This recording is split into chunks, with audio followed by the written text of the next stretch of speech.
Hello, what's up mga ka-Money Magnet? Alamin natin ang mga swerteng halaman ngayong 2025. Una sa listahan ay ang mga oregano. Alam mo bang simple lamang at madaling hanapin ang oregano? Nandiyan lang yan sa paligid mo. Mabilis lang din itong tumutubo. Pero alam mo ba ang dalang swerte ng mga oregano? Kapag meron ka nito sa tahanan mo, ay hindi ka mauubusan ng pera. Madalas kapag ikaw ay nasisimot na, ay biglang may papasok na kaperahan sa iyong buhay. Mainam din ang mga oregano na magtanggal ng negatibong enerhiya. Kaya nilang tanggalin ang mga negatibong enerhiyang nasa iyong tahanan. Kaya naman kung may oregano ka sa iyong bahay ay mas mainam. Tatanggalin ito ang anumang uri ng kamalasan. Hindi naman mawawala sa listahan ang mga fortune plant. Ang mga fortune plant, from a name itself, fortune, ibig sabihin nagbibigay ito ng fortune sa ating mga buhay. Magiging magaang ang daloy ng kaswertihan sa iyong buhay. Anumang gawin mo sa buhay mo, mapatrabaho, mapasukses sa buhay ay mapapasayo. Kaya naman mainam na may fortune plant sa loob ng bahay mo. At habang ang fortune plant na yan ay lumalaki rin ang swerte sa buhay mo. Kaya napaka-husay na merong fortune plant sa iyong tahanan. Ito ay magbibigay ng swerte na hindi mo inaasahan. Kaya naman kung may fortune plant ka, palakihin mo to at alagaan para ang fortune sa buhay mo ay magtuloy-tuloy. Ang orchids, isa sa mabuti ang orchids para sa mga taong nag-iibigan.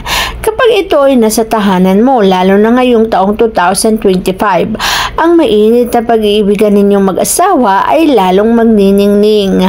Wala kang magiging problema sa aspeto ng pag-ibig ninyong mag-asawa. Ang orchid kasi mainam na ilalagay sa malapit sa kwarto mo, sa terrace, upang sa ganun ay mas ma-absorb mo ang swerteng dala ng mga terrace na to. Kaya napakainam na meron kang terrace sa buhay mo. Bukod kasi sa love ay swerte rin to sa pinansyal na aspeto. At kapag meron ganito, mararamdaman mo rin na gumagaang takbo ng pamumuhay mo. Ang dating problema mo ay hindi mo na poproblemahin dahil ang swerte ay mapapasayo kung may halaman kang orchid sa tahanan mo. Mas marami, mas maganda dahil mas marami itong magbibigay na swerte sa iyong buhay. At kaya naman, huwag ka nang magdalawang isip pa na maglagay ng orchids sa iyong buhay at sa iyong tahanan. Upang sa ganun, ang buhay mo ay sumigla at magkaroon ng kulay.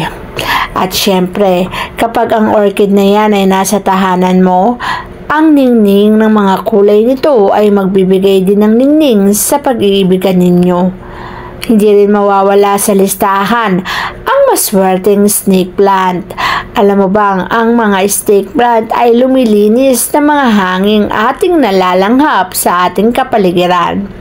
At kapag may snake plant ka, aalisin ito ang lahat ng uri ng negatibong enerhiya upang ang mga negatibong enerhiya na to ay hindi na makapasok sa loob ng iyong tahanan. Maswerte na meron kang orchids para ang buhay mo ay guminhawa, magbibigay ng sigla, magbibigay ng ginhawa. Kaya mas mainam na meron kang snake plant sa tahanan para ang snake plant na ang mag-aalis ng mga negatibong enerhiyang nagbibigay ng anxiety, depression at kalungkutan sa iyong buhay. Kapag meron ka nito ay hindi mo mararanasan ang anumang uri ng kalungkutan. Pati na rin ang hanging lalanghapin mo ay maayos at walang anumang magbibigay o makapagdudulot ng kamalasan. Kaya naman wag na wag kang magpapawala ng snake plant kung gusto mo rin ang buhay mo ay maging masigla o di naman kaya ay maging maluwag. sa aspeto ng pananalapi. Pagdating sa pananalapi, hindi rin mawawala ang jade plant. Alam mo bang ang bilugan na hugis ng mga dahon ng jade plant ay nagbibigay ng katumbas na pera? Maswerte ang mga jade plant dahil binibigay nito ang swerteng hindi mo inaasahan. At kapag may jade plant ka sa iyong tahanan, ilagay mo to sa pwesto kung saan nagbibigay ito sa iyo ng magandang buhay. Ang jade plant ay nagbibigay ng magandang buhay lalo na kung ito ay ilalagay mo sa tamang pwesto. Ilagay mo to sa wealth area. Ang wealth area ay lugar ng pera. At kapag nandito mo pinuwesto ang jade plant, magbibigay din ito ng pwesto ng magandang buhay.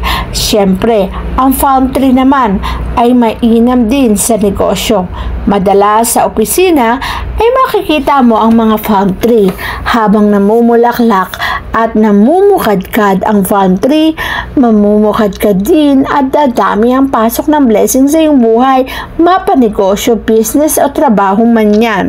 Kaya hindi nawawala ang mga palm tree dahil alam ng mga businessman kung gaano kaswerte ang mga ito.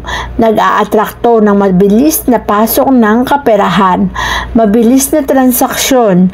Kaya naman kapag ito ay nasa opisina mo, nasa negosyo mo o maging sa trabaho, anumang pwesto nito ay magbibigay ng success sa anumang ginagawa mo.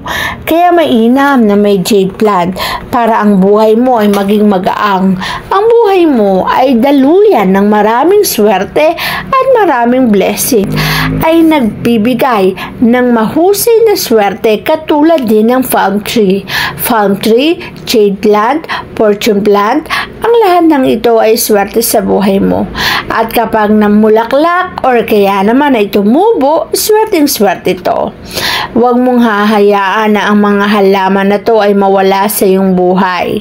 Katulad na lamang ng jade plant na pwede mong ipangregalo. Kapag may jade plant ka, iregalo mo to sa mga taong mahilig magnegosyo. Kapag binigyan mo sila ng jade plant, ay magiging maganda ang takbo ng kanilang mga negosyo. Kaya naman ang mga negosyante, kapag nagninegosyo sila, ang gustong-gusto nilang natatanggap ay jade plant. Para sa ganon, ang kaswertihan ay pumasok sa kanilang buhay. Sila ay swertihin at magkaroon ng magandang buhay. Magandang kinabukasan dahil sa ang mga halaman na to ay nagbibigay ng swerte sa kanilang buhay. Nagbibigay ng resulta upang maging matagumpay, maging successful. Ang prosperity, abundance, and success ay mapa sa kanilang buhay.